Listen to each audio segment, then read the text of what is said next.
هذا العمل يمت إلى الواقع بكل صلة، وكل الخناقات اللي هتسمعوها من واقع الحياة اليومية.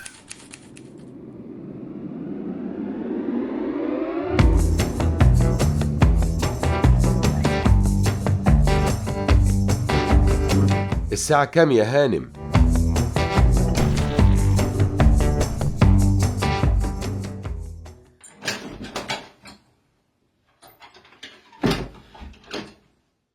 مساء الخير. مساء الخير. مساء النور يا هانم، مساء النور. أمانة عليك ما تقلب وشك، أنا راجعة من قعدة رايقة ومش طالبالي نكد. طب بذمتك ما انتش مكسوفة؟ واتكسف من إيه بس؟ يعني ما بصيتيش في ساعتك؟ هبص يا تامر وتصبح على خير دلوقتي. أهلا يا تامر. ازيك يا نيروز؟ أنا زي الفل الحمد لله، وهقول لك زيها بالظبط، مش عايزة نكد. ما هو مش كل ما نيجي نتناقش نزعل بعض. قولي الأول، فيها إيه لو الست رجعت متأخرة سيكة؟ ليه الراجل بياخدها على صدره وما بيعدهاش؟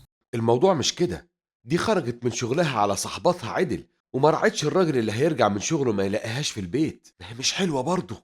ما هي مستأذنة، وبعدين يا سيدي مرة من نفسها وما يجراش حاجة لو اتأخرت شوية. ما هي كل يوم بترجع من شغلها تفضل تلف حوالين نفسها، تروق وتطبخ، ويجي هو زي الباشا وكل حاجة جاهزة عشان يكون مبسوط ومستريح.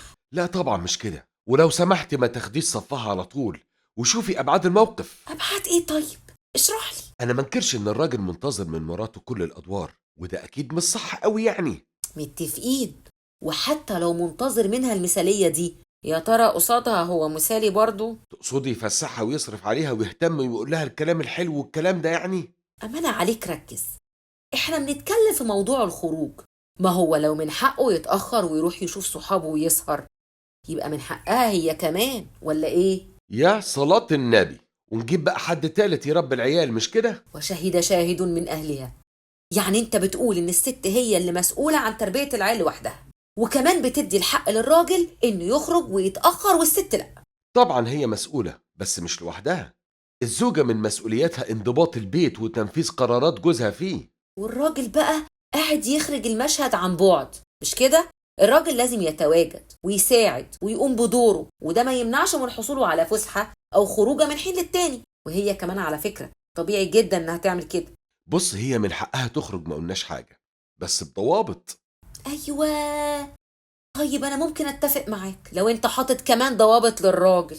يعني مثلا تكون قايلة من قبلها، ولو في ولاد تكون مأمنة عليهم مع مامتها، وما تبالغش في السهر، ودي حاجة ما تتكررش كتير. ده كلام ما يزعلش، وهو كمان ينطبق عليه نفس الشيء. يعني انت عايزة الرؤوس تتساوى وخلاص، مش كده؟ وهي مش كده ولا إيه؟ مش عيب أبدا إن هو اللي يقعد مع العيال.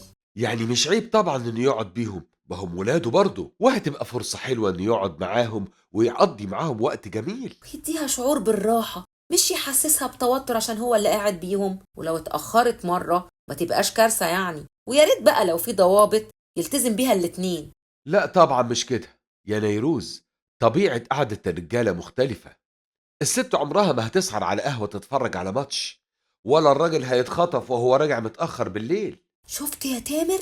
شفت انت ازاي منحاز للرجالة؟ يعني مفيش فايدة؟ برضه هتقولي منحاز للرجالة؟ طب بذمتك انا اتكلمت؟ كل ده وبتقول ما اتكلمتش؟ يا جماعة شاركونا رأيكم، في انتظار تعليقاتكم عشان نشوف كلام مين اللي دخل دماغكم أكتر.